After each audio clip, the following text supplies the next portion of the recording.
Hi everyone, thank you so much for coming to the Pepper Peach today.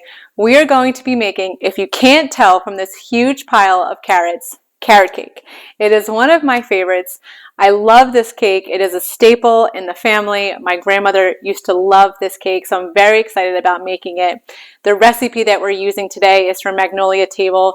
It's a journey that as we go through this Magnolia Table recipe among other cookbooks to see how it works for regular folks like me and you. So I'm going to get started, and first we're going to go ahead and shred all of our carrots before we start assembling all of our materials, which is flour, vegetable oil, light brown sugar, granulated sugar, cinnamon, baking powder, kosher salt, baking soda, eggs, and vanilla. So let's get ready, let's go shred our carrots, and let's go make some magic. Okay, so we're going to go ahead and shred our carrots. So I didn't know how many carrots I would need, so I went ahead and just got off the top layer before I throw them into the shredder. So hopefully this is enough. Maybe we need more, but that's not a big deal. Okay, so I'm just going to throw these in here.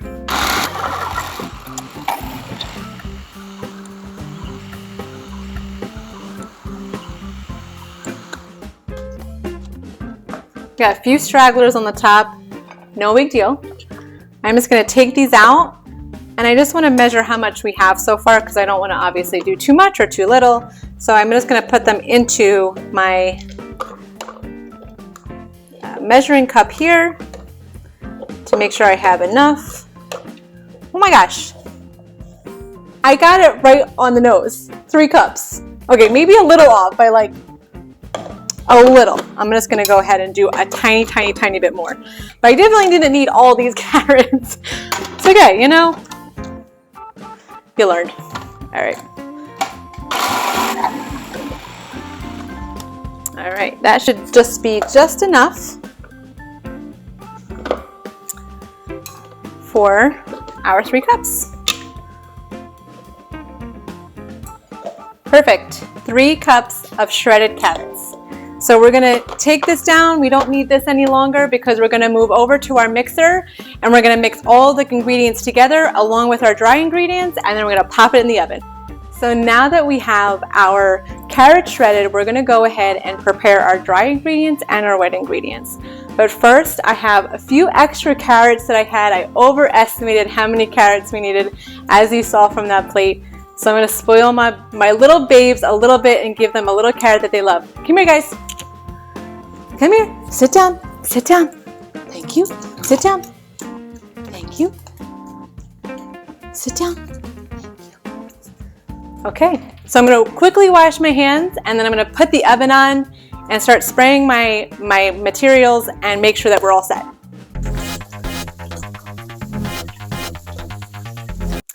Okay, so I'm going to go ahead and spray our sheets. It does call for 9.5 inch, so I do like the silicone. I've never used them before until about a year ago, and I actually do like the silicone. I was a little nervous, but it does work out really well. And now I'm going to turn on the oven for 350. Okay, so while that heats up, I'm going to go ahead and prepare our dry ingredients. So in here we have 4 cups of flour. We have some cinnamon, some baking powder, kosher salt, and baking soda. So I'm going to go ahead and put all of this in here. I'm going to just sift this together, making sure everything is fully combined. Okay, perfect. So I'm going to set this aside, and then I'm going to go over to my wet ingredients here. So now I'm going to go and take our 6 eggs.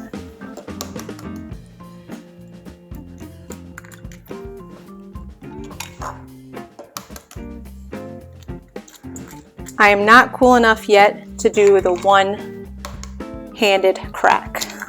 One day.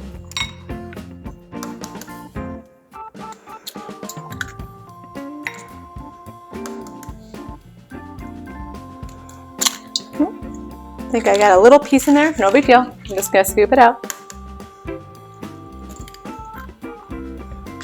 Okay, just take this off and grab it. Oh, maybe I didn't. Oh, there we go. Okay, got it.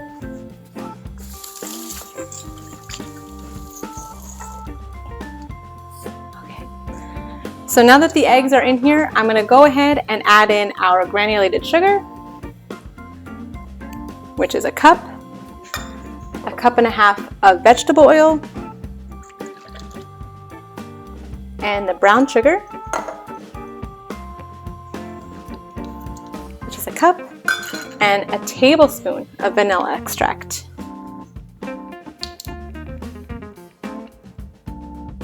Okay. And now, using the paddle attachment, I am going to turn this baby on. I'm going to put it on low because a lot of liquids in there.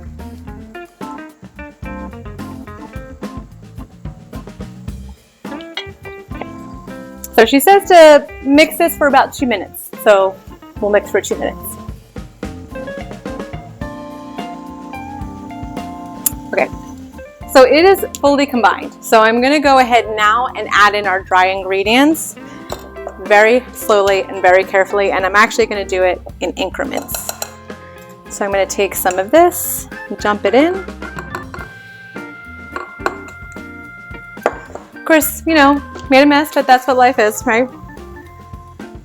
And I'm going to combine these a little bit, and then I'm going to add some more in here once it's fully combined. Just add the rest. It smells really good. I'm going to add a little bit more speed to it now that it's getting thicker. Okay, everything is incorporated except the magic, which is the carrots. So let's add in the carrots, and we're just going to put this on low speed just to combine. So we don't want to go crazy on the speed here.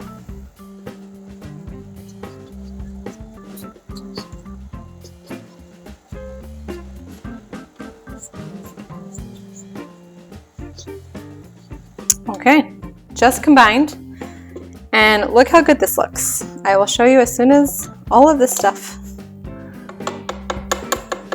comes off, but we are ready to put this into the baking pan, the prepared pans. There are some people that do like to add walnuts to the carrot cake. I am not a fan of that, so I am removing the walnuts from this carrot cake recipe. But you can put walnuts in here for a little texture and a little taste. So we're going to put this over into our baking pans. Okay, so we have our mixture ready to go to our prepared pans here. So I just did a quick little scooperoo to make sure it's all combined, and I'm just going to evenly distribute this into each pan.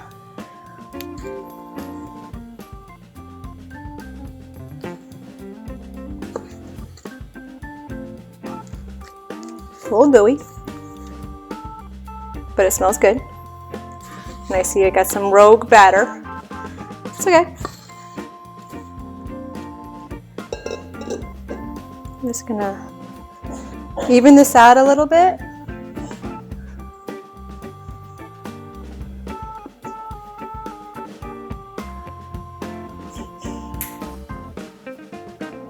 All right.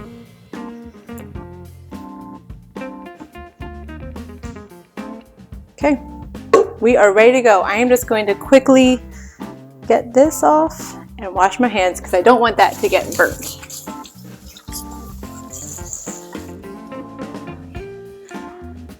Okay, let's put these in the oven.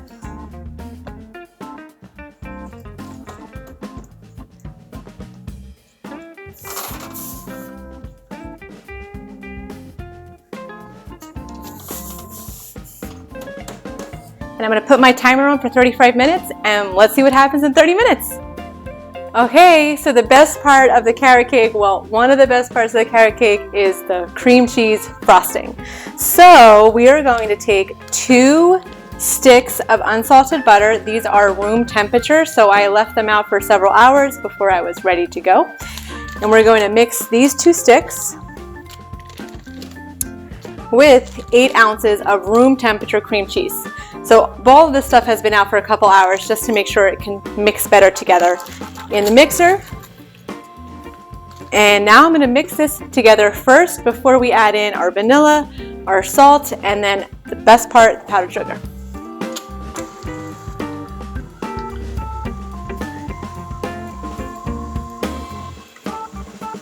All right, so before I add in the rest of the ingredients, I'm just gonna scrape the sides just to make sure everything hits the mixer and there's no cream cheese or butter left behind.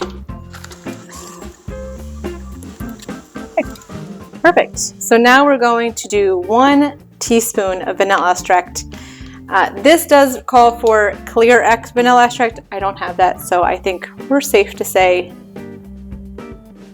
let's use this. So 1 teaspoon of vanilla extract and 1/4 teaspoon of kosher salt. And we're going to mix this first before we add in our powdered sugar.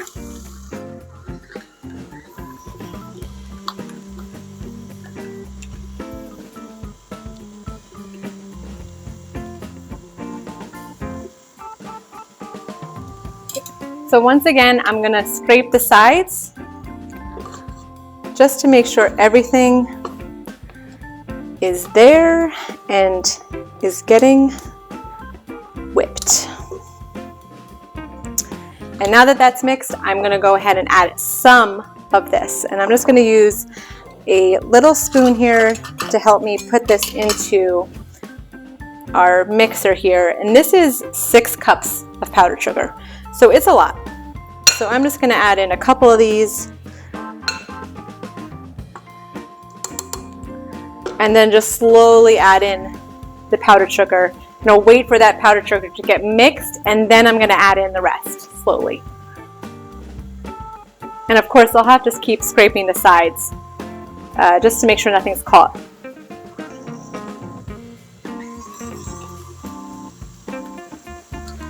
Okay, first round down. Let's add some more.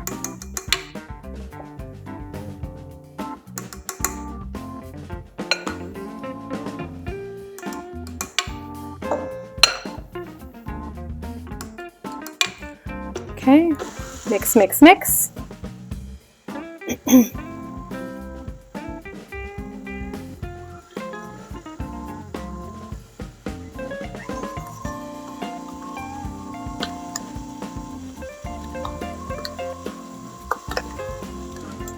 Okay, I'm going to keep going.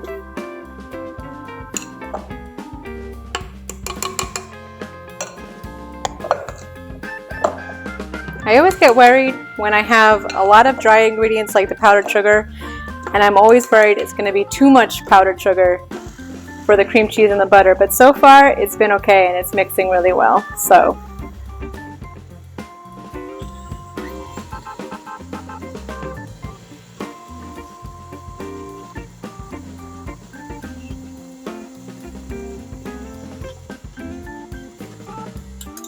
okay, we are almost done with our powdered sugar. A couple more rounds.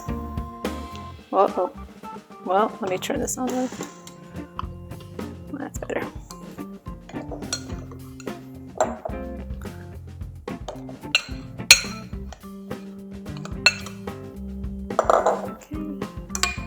Save that last bit for last. And before I put that last bit in, I'm just going to do a quick scrape of the sides of the bowl.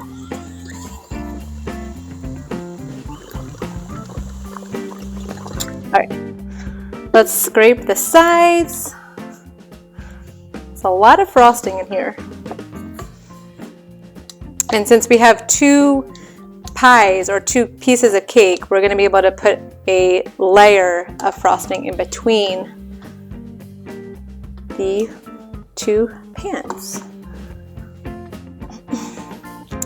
Add the rest of this. All right.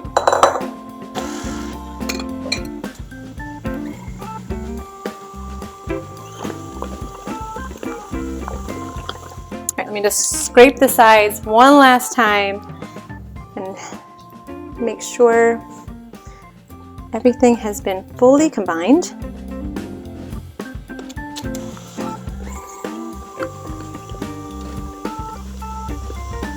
All right, it looks perfect. So here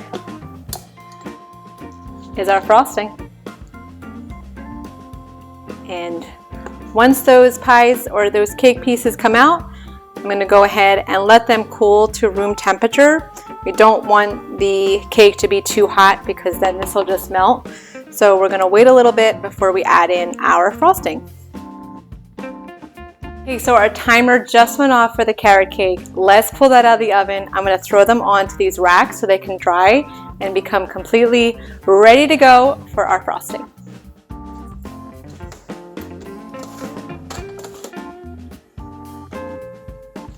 Here's one, looks perfect.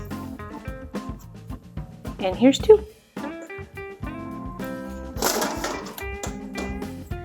So we're gonna leave this out for a little bit and make sure that they're room temperature before we add in our frosting, because like I said, we do not want our frosting to melt. So let's leave these out for a little bit and we'll come back. Alrighty, so our carrot cake is ready to be frosted. So I'm first, just because we're putting a layer of frosting in between, I'm actually going to just make this a little bit more smooth. So this is just me doing this, but I'm just gonna cut off the top part a little bit, just so that it's more flat and it doesn't cause any, a curve in the cake. So I'm just going to take this top layer off. And don't worry, it is not going to go to waste because we certainly will eat this to some capacity. So now that it's more flat, I'm going to first frost the middle. And I'm going to actually use this thing. Okay. I got some crumbs on the side, no big deal.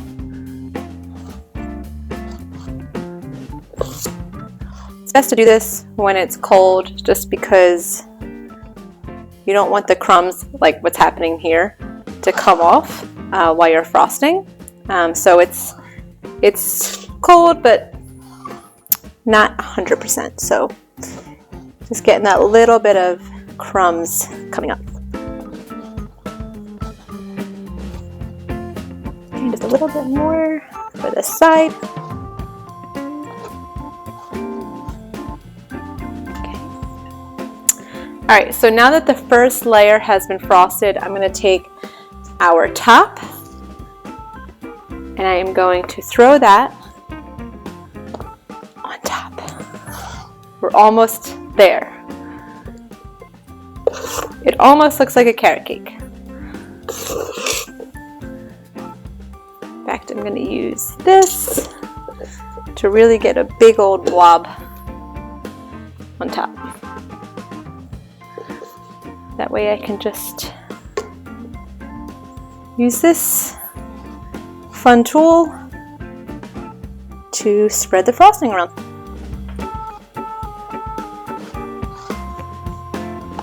It did take a little spoonful of the frosting. Tastes amazing. So I am sure it's gonna complement this cake perfectly.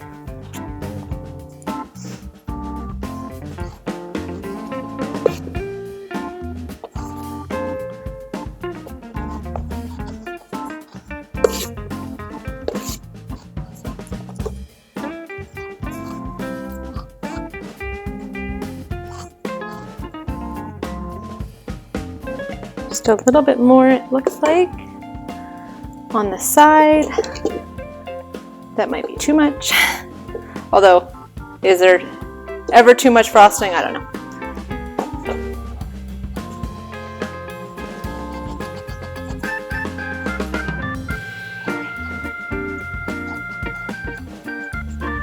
All right. I think we are all set. So here is our carrot cake, all frosted and ready to enjoy. Alrighty, so our carrot cake is all ready to go. I cannot take a bite of this tonight as much as I want to. This is for a birthday tomorrow, so I will dig into this tomorrow and let you all know how it turns out. Thank you so much for watching. Please subscribe, please like, and thanks for joining.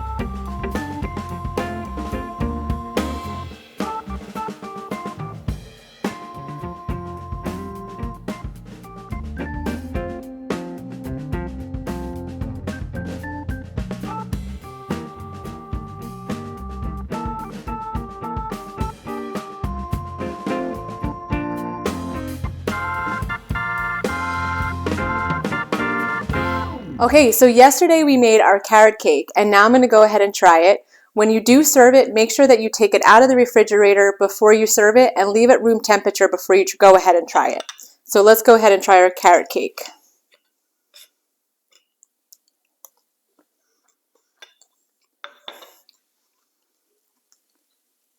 It's perfect. It's delicious. It's moist. I love the frosting.